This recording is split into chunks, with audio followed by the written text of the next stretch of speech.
ଦେଖନ୍ତୁ ଟାର୍ଗେଟ କରିବାଟା ଗଣତନ୍ତ୍ରରେ ସବୁ ରାଜନୈତିକ ଦଳର ଅଧିକାର ଅଛି। ସେ କ୍ରମରେ ରାହୁଲ ଗାନ୍ଧୀ ମଧ୍ୟ ଓଡ଼ିଶା ଆସିଲେ, ଆଲୋଚନା କଲେ, ସମାଲୋଚନା କଲେ। ସେ ସମାଲୋଚନାର ତଥ୍ୟ ତାଙ୍କ ପାଖରେ କ'ଣ ଅଛି ମୋତେ ଜଣା ନାହିଁ। କଂଗ୍ରେସ ପାର୍ଟି ମଧ୍ୟ ତାଙ୍କୁ କ'ଣ ତଥ୍ୟ ଦେଇଥିଲା ଓଡ଼ିଶାରେ ମୋତେ ଜଣା ନାହିଁ। ସେଥିରେ ସମ୍ବିଧାନ ବଞ୍ଚାଓ ଆନ୍ଦୋଳନ ଭାରତବର୍ଷର ସ୍ୱାଧୀନତାର ଇତିହାସରେ ଯଦି ପ୍ରକୃତରେ ସମ୍ବିଧାନକୁ କିଏ ରକ୍ତାକ୍ତ କଲା ଏବଂ ଦେଶର ଗଣତନ୍ତ୍ରକୁ ବିପଦରେ ପକାଇଲା ସିଏ ହେଉଛି ଭାରତବର୍ଷର କଂଗ୍ରେସ ପାର୍ଟି। ଅତୀତର ଘଟଣା ଆଜି ବି ଜନମାନସରେ ବଞ୍ଚିକରି ଅଛି। ଯେଉଁ ସମୟରେ ତତ୍କାଳୀନ କଂଗ୍ରେସ ଦଳର ପ୍ରଧାନମନ୍ତ୍ରୀ ଦେଶରେ ଆପାତକାଳୀନ ପରିସ୍ଥିତି, ଜରୁରୀ ପରିସ୍ଥିତି ଘୋଷଣା କଲେ, ଏଲାହାବାଦ ହାଇକୋର୍ଟ ଯେତେବେଳେ ତାଙ୍କ ବିରୁଦ୍ଧରେ ରାୟ ଦେଲା ଏବଂ ତାଙ୍କର ନିର୍ବାଚନକୁ ରାୟବରେଲୀରୁ ଅସିଦ୍ଧ ଘୋଷଣା କଲା, ସେ ସମୟରେ ଭଲ ହେଇଥାନ୍ତା ଯଦି ହାଇକୋର୍ଟର ଆଦେଶଟାକୁ ସମ୍ମାନ ଦେଇକରି ଇସ୍ତିଫା ଦେଇଥାନ୍ତେ। ସେଟା କଲେ ନାହିଁ। ସୁପ୍ରିମକୋର୍ଟକୁ ଯେତେବେଳେ କେସ୍ଟା ଗଲା ବିଚାର କରିବା ପାଇଁ, ସେ ସମୟରେ 6-7 ଜଣ ବରିଷ୍ଠ ସୁପ୍ରିମକୋର୍ଟର ଜଜେସକୁ ସୁପରସିଡ୍ କରିକି ଜଣକୁ ନିର୍ଦ୍ଦିଷ୍ଟ ଜଜକୁ ମୁଖ୍ୟ ବିଚାରପତି କଲେ। ଦେଶରେ ଜରୁରୀକାଳୀନ ପରିସ୍ଥିତି ଘୋଷଣା କଲେ। ସମସ୍ତ ରାଜନୈତିକ ଦଳକୁ ବ୍ୟାନ୍ କଲେ। ଗଣମାଧ୍ୟମର ମଧ୍ୟ କଣ୍ଟ୍ରୋଲ କଲେ। ସବୁ ନ୍ୟୁଜ୍ ପରିବେଷଣ କରିବା ପାଇଁ ସରକାର ତାକୁ ଅନୁମୋଦନ କଲା ପରେ ଯାଇକରି ନ୍ୟୁଜ୍ ବାଜିଲା। ଲକ୍ଷ ଲକ୍ଷ ରାଜନୈତିକ କାର୍ଯ୍ୟକର୍ତ୍ତା ଜେଲକୁ ଗଲେ। ଏବେ ଗଣତନ୍ତ୍ର ଏବଂ ସମ୍ବିଧାନର କଥା ଯେଉଁମାନେ କହୁଛନ୍ତି, ମୋତେ ଗୋଟେ ଢଗ ମନେ ପଡ଼େ, ସୋ ଚୁହେ ଖାକେ ବିଲି ହଜକୁ ଚିଲି। ସେଭଳିଆ କଥା କହୁଛନ୍ତି। 100ଟା ମୂଷା ଖାଇଲା ପରେ ବିଲେଇ ତୀର୍ଥଯାତ୍ରାରେ ବାହାରିଲା ହଜକୁ। ଠିକ୍ ସେଭଳିଆ କଥା। ଓଡ଼ିଶା ବାବଦରେ ମଧ୍ୟ ଯେଉଁ ଟିପ୍ପଣୀ କରିଛନ୍ତି, ଜଳ ଜଙ୍ଗଲ ଜମିନର କଥା ଏବେ ମନେ ପଡ଼ିଲା। ରାହୁଲ ଗାନ୍ଧୀ ଯଦି ତଥ୍ୟ ନେବା ପାଇଁ ଚାହିଁବେ, ତଥ୍ୟ ଦେଇଦେବି ଯେ ଗୋଟିଏ ବର୍ଷ ଭିତରେ ଓଡ଼ିଶା ସରକାର ଜଳ ଜଙ୍ଗଲ ଜମିନର ଅଧିକାର ବଳରେ କେତେ ଜନଜାତି ସମ୍ପ୍ରଦାୟର ଲୋକଙ୍କୁ ଜମି ପଟ୍ଟା ଦେଇଛି ହିସାବ ନେବା ପାଇଁ ଚାହିଁବେ, ତର୍କ କରିବା ପାଇଁ ଚାହିଁବେ। ଲମ୍ବା ସମୟ କଂଗ୍ରେସ ପାର୍ଟି ଶାସନ କରୁଥିବା ସମୟରେ ଯେଉଁ ପଟ୍ଟା ଆବଣ୍ଟନ କରିଥିଲା ଜନଜାତି ସମ୍ପ୍ରଦାୟର ଏବଂ ଗରିବ ଲୋକଙ୍କୁ, ସେମାନେ ସେ ପଟ୍ଟା ଧରିକିରି ଅଜା ଘୁରି ବୁଲିଲା ପାଇଲା ନାହିଁ ଜମି କେଉଁଠି ଅଛି, ପୁଅ ଘୁରି ବୁଲିଲା ପାଇଲା ନାହିଁ। ଏବେ ନାତିମାନଙ୍କୁ ଆମେ ଖୋଜି ଖୋଜି ଦେଉଛୁ। କେବେ ଗୋଟିଏ ପଟ୍ଟା କଂଗ୍ରେସ ପାର୍ଟି ଦେଖେଇ ଦେଉ ଯେ ପଟ୍ଟା ବି ଦେଇଥିଲା ଏବଂ ସେ ଲୋକକୁ ହିତାଧିକାରୀକୁ ପଟ୍ଟାର ଜାଗାଟା ନେଇକରି ଚିହ୍ନଟ କରି ଦେଖେଇଥିଲା।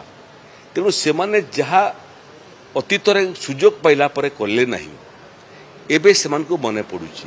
ଏବଂ ଯେଉଁ ଶିଳ୍ପପତି କଥା ଉଲ୍ଲେଖ କରୁଛନ୍ତି, କେବେ କଂଗ୍ରେସ ପାର୍ଟି ଏତେ ବର୍ଷ ଶାସନ ଭିତରେ ଟଙ୍କାଟାଏ ଇନପୁଟ ସବସିଡି ଦେଇଥିଲା?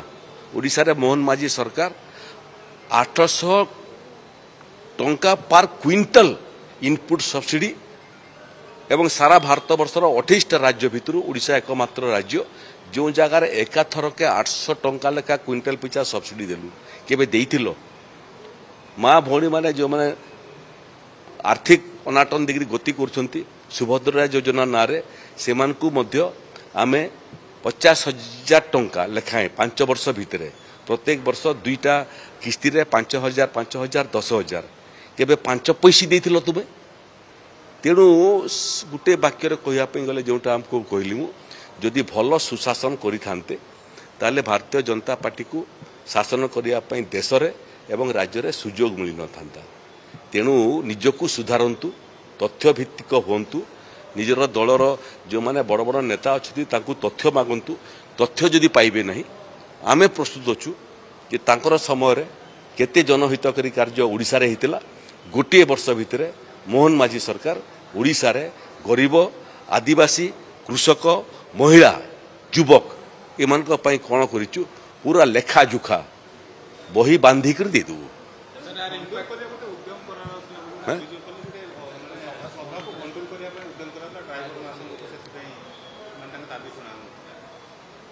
ଦେଖନ୍ତୁ, ଯିଏ कला चषमा पिंधिबो ताको सबु जगह कला कला दिसिबो ये जो ट्रक ओनर एसोसिएशन धर्मघट करिछि आजि कला कि कलाड़ी 4 दिन हबो एवं कांग्रेस पार्टी रैली करिए बोली कि दिन से आंदोलन ताको स्थगित रखिला तेणु इथुर अनुमान लगौना जे ये धर्मघट को क्यों दल माने परिचालना करुचंती क्यों दल माने प्रेरित करुचंती गोटे राउंड कथबार्ता है माननीय मंत्री लेवल रे हाँ कहले नमस्कार चमत्कार हेले फेरी गले तारे पुणी नाई कहले तेणु राजनीतिक अभिसंधि रखी सरकार को बदनाम करने चेष्टा कले गोटे बड़ कथा आपको कौच शुणी था जी जन को पछरु टाणिया चेष्टा करे से सदा सर्वदा पछरे रही तेणु पछरु टाणिया चेष्टा न करी दौड़िया चेष्टा कर जमीती जहाँ को पछरे पकड़ा चाहूच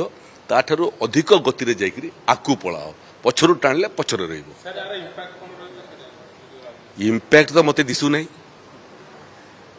ये भलिया केते रैली कले पुणी कहते जे निर्वाचन को चोरी करदेले केता निर्वाचन होती 2014 रु 2024 भितर सारा भारत वर्ष रे जदि निर्वाचन को चोरी करी हे पारि थांता राहुल गांधी रायबरेली रे जीति पारि थांती अमेठी रे जीति पारि थांती झारखंड रे कांग्रेस सरकार हे पारि थांता ए जो ओडिशा रे मध्य 15 जन खणे कांग्रेस विधायक जीतिले जदि चोरी हे पारु थांता बोले तो सुन ही थांते पार्लियामेंट रे 90-95 सीट पाइले चोरी ही पार थांता सुन ही थांते ये मान को गणित दरकार जना नहीं साहित्य जना नहीं इतिहास जना नहीं भूगोल जना नहीं संविधान जना नहीं किछि जना नहीं किंतु गोटे लक्ष्य किमिति मौका मिलले सरकार करते ये मौका देशर लोक सबू देखुचंती ओडिशार लोक सबू देखुचंती